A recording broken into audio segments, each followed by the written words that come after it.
inuu noqdo maanta liqaageenu mowduucan ku saabsiisan mas-uuliyadda qofka muslimka diintiisa ka saaran. waxaynu wada ogsoonnahay basharka ilaahay abuurtay subxaanahu wa tacaala waxaa loo soo diray risaaladii ugu dambeysay oo loogu soo dhiibay nebiyullaahi muxamed calayhi salaatu wassalaam si dalaalka ama baadida ay ku sugan yihiin looga saaro. ilaahay subxaanahu wa tacaala nebigiisa wuxuu u soo diray inuu rasuul yahay, aakhirul anbiyaana uu yahay, waa nebi ka dambeeyaa jirin ilaa yowmi alqiyaamana risaaladiisu ay noqonayso ta jiraysa. isagoo nebi moxamed maka jooga calayhi salaatu wassalaam oo aan xoolo wadan, oo aan askar wadan, oo aan dhaqaalo haysan, aan dowladnimo haysan, oo keliya ayaa ilaahay qur-aan ku soo dejiyey uu ku leeyahay qul yaa ayuha annaas innii rasuulullaahi ilaykum jamiica. dadka waxaad ku tidhaahdaa baa ilaahay leeyay nebi maxamedow, innii rasuulullaahi ilaykum jamiica. caalamka waxa ku nool oo dhanow rasuulkii ilaahay idiin soo diray baan ahay. wax gacantiisa ku jiraana ma jiraan. magaalada maka la yidhaahda ayuu joogaa, dhaqaale ma wato, dowladnimo ma wato, askar ma wato, malaa'ig dadka usoo qabqabanaysaa lama socoto, miidiyahan aynu maanta haysaniyo waxaanay agtiisa ma yaalin. haddana rabbi subxaanahu wa tacaala wuxuu nebi maxamed ku leeyahay calayhi salaatu wassalaam, qul dadka ku dheh yaa ayuha annaasu innii rasuulullaahi ilaykum jamiica. wardada uu ilaahay rasuulkiisii baan ahay dhammaantiin.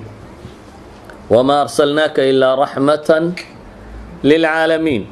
kumanan soo dirin baa ilaahay yidhi inaanu dunida dhammaanteed kuugu naxariisanayno mooyaane. tabaaraka aladii nazla alfurqaana calaa cabdihi liyakuuna lilcaalamiina nadiira.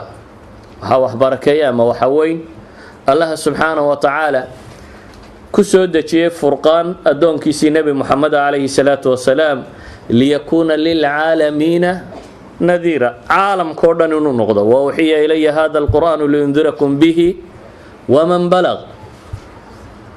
waxaad tidhahdaa baa layidhi qur-aankan baa laysoo waxyooday si aan ugu digo idinka iyo cidda kale uu gaadhaba. nabiga calayhi salaatu wassalaam waxaa macruufa inuu wakhti yar noolaa. waxaa macruufa risaaladaasi inuu xambaarsanaa 23 sano oo isagoo dhowr iyo 60 jira dhintay. haddana qur-aanku wuxuu leeyahay dunidoo dhan adaa laguu diray. yaa qaadaya markaa risaaladatan?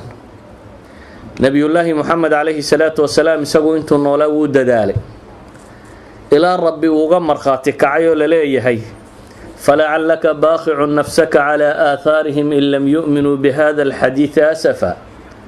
ilaa rabbi uu ka leeyahay subxaanahu wa tacaala, nebi maxamedow waxaad ku dhadhowdahay inaad naftaada halaagto dadku markay ku rumayn waayaan. yacni dadaalka uu bixinayo iyo sida uu dadka hidaayada ula jeceliyay. laakiin su-aasha isweydiinta le waxa weeyaan, yaa qaadaya? nebi moxamed calayhi salaatu wassalaam saxaabadiisa markuu la hadlayay waxa uu u tilmaamayey, waar ma idin soo gaadhsiiyey buu lahaa. alaa hal ballaqtukum? waar ma idin soo gaadhsiiyey? markaasay ugu jawaabayeen oo ay lahaayeen haa, waadna soo gaadhsiisay. nebigu calayhi salaatu wassalaam isagoo la hadlayabuu wuxuu lahaa carafa isagoo taagan, allaahuma hal ballaqtu allaahuma fashhad. ilaahayo waan gaadhsiiye markhaati ka ahow. anugu kuwan baan raray oo faray inay risaalada xambaaraan oo dunida inta kale gaadhsiiyaan. anigu ilaahayo waan gaadhsiiyey, taasiyo markhaati ka ahow baa alla leeyahy subxaana wa tacaala. saxaabadu markuu weydiiyey ma idin gaadhsiiyeyna haa bay lahaayeen. xajatulwidaac markuu carafo sidan ka lahaa, masjidu khiif markuu joogayna nebigu wuxuu lahaa ruba muballaqin aw caamin saamic. waxaa la arkaa mid la gaadhsiiyey inuu ka weelayn bato mid i dhegaystay. yacni wuxuu nebigu u tilmaamaya calayhi salaatu wassalaam in ay muhim tahay dadkii isaga la socday inay qaadaan risaaladatan oo dadka kale gaadhsiiyaan. bale nebigu wuxuu ka gaadhsiiyey calayhi salaatu wassalaam xad uu u tilmaamo. maalan khaybar, ghaswatu khaybar, dagaalku nebigu yuhuudda la galay ee meesha khaybar la yidhaahdo ay ku darireen. khaybar waxaa ku yaalay qalcado ay nimanka yuhuudeed leeyihiin, dabeetana waxaa adkaaday in la furto. xusuuntaasi dhib bay ku noqotay in la furto. markii maalmo la wada uu dagaalkii guulaysan waayey buu nebigu wuxuu yidhi calayhi salaatu wasalaam, subaxii dambe waxaan u dhiibayaa raayada mid ilaah iyo rasuulkiisuba jecel yihin.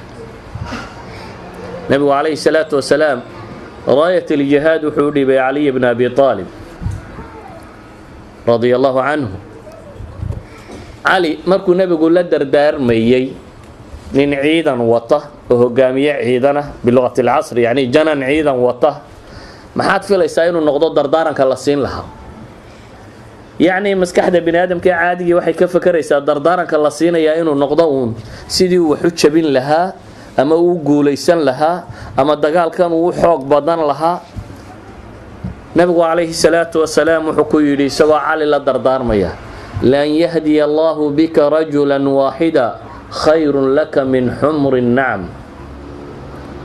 xadiidka saxiixu muslimka ku yaalla wuxuu nebigu leeyahy calayhi salaatu wasalaam, qof qura in ilaahay gacantaada ku soo hanuuniyo ma aha inaad boqolaal askari ka disho ama meesha furato lagama hadlayo.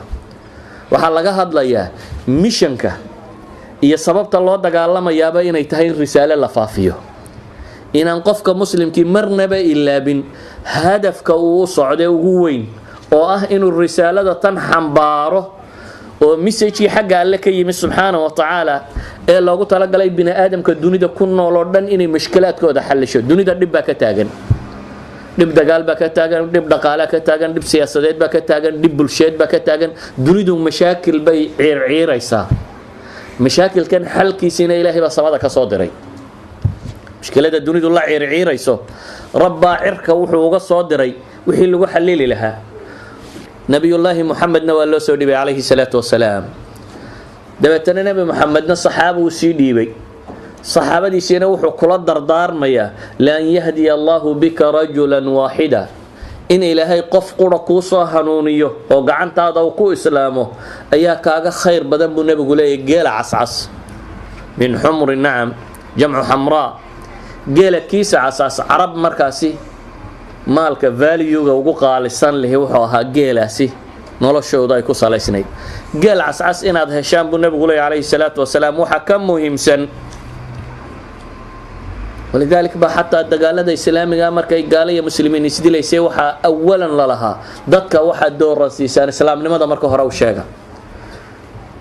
nabiyullaahi muxamed xadiidka bukhaari ku yaala wuxuu nebigu leeyahy calayhi salaatu wasalaam, bucistu ila annaasi kaafa, dadka dhammaantood baa la ii soo diray.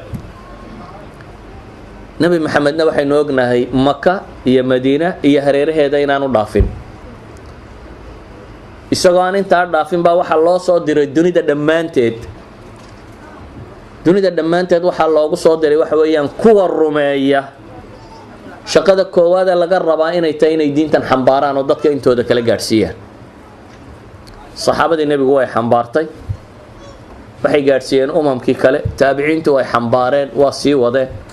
lacalla maanta inta caalamulislaamiga lagu tilmaamo intiisa ugu badani waa intay saxaabadu diinta geysay iyo taabiciintii la socday. waxaa muhimkii markaa wuxuu yahay oo isweydiin mudan, futuuxaadkii islaamiga ama dhulkii badnaa ee ciidamada muslimiintii furteen waxaa ka muhiimsanaa ciidamadii culammada ahaa ee hoos socday ee diinta faafiyey. waddan waad furan kartaa, laakiin afkiisa iyo diintiisa askari ma bedelo.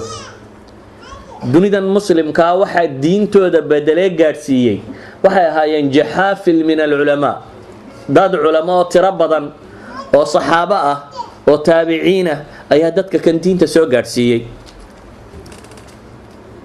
maanta se masaladaasi waxaad moodaa qofka muslimka ahi inuu dareenkaasi ka lumay. maanta dunida bilyan iyo badh muslima ka badan baa dul saaran. afartii qofe kastee muslimee dunida, afartii qofe kastee bini aadamee dunida dul jooga halbaa muslima baa la leeyahy. haddaynu dareenkan qabnaa inaynu diinta xambaarro qof iyo saddex unbaa bay nagu soo hagaagi lahaa dunida gebageedaba waliba inuu saddex islaamiyo dan aakhira laguma rideen wax kalena laguma rideene sideeday muslim u noqon lahayd haddii dareenku uu galo ummadda muslimka ah oo ah inay xambaaraan diinta tan oo ah wuxuu nebi moxamed baray calayhi salaatu wasalaam saxaabadiisii inay qaadaan oo diinta ummadda gaadhsiiyaan haddii dareenkaasi uu jiro waxay isweydiinta leh inagu inta imisaynu muslim ahayn saxaabadiisa diinta faafisay imisay muslim ahayd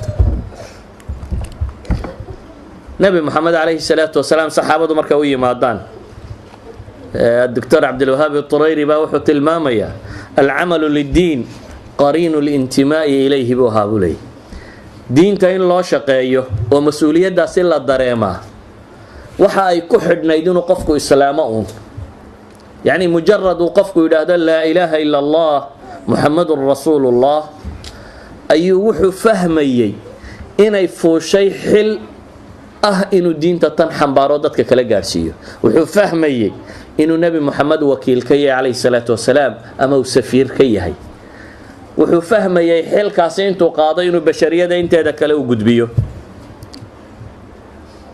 basharku inta badan tusaalayaashu wax ku fahmaan tusaalayaal kooban bixiyo magaalada maka waxa ku talagalay inuu iska soo cimraysto casri الجاهلية waa la cimraysan jiray waayo xajka iyo cimrada iyo waa diintii nebi ibraahim ka tagay nin la yiraahdo Tufayl ibn Amr ad-Dawsi Tufayl ibn Amr qabiilka Daws la yiraahdo ka dhashay oo Yemen iyo xaggan degi jiray Tufayl ibn Amr wuxuu ahaa nin gabyaa ah oo xakiima oo oday u ah tolkii markuu ku soo socday ayaa dacaayadii badnayd ee maka ka soo baxaysay ayaa raadaysay reer maki dacaayad iclaan caalamiya bay bixiyeen oo ah magaalada in nin waalani joogo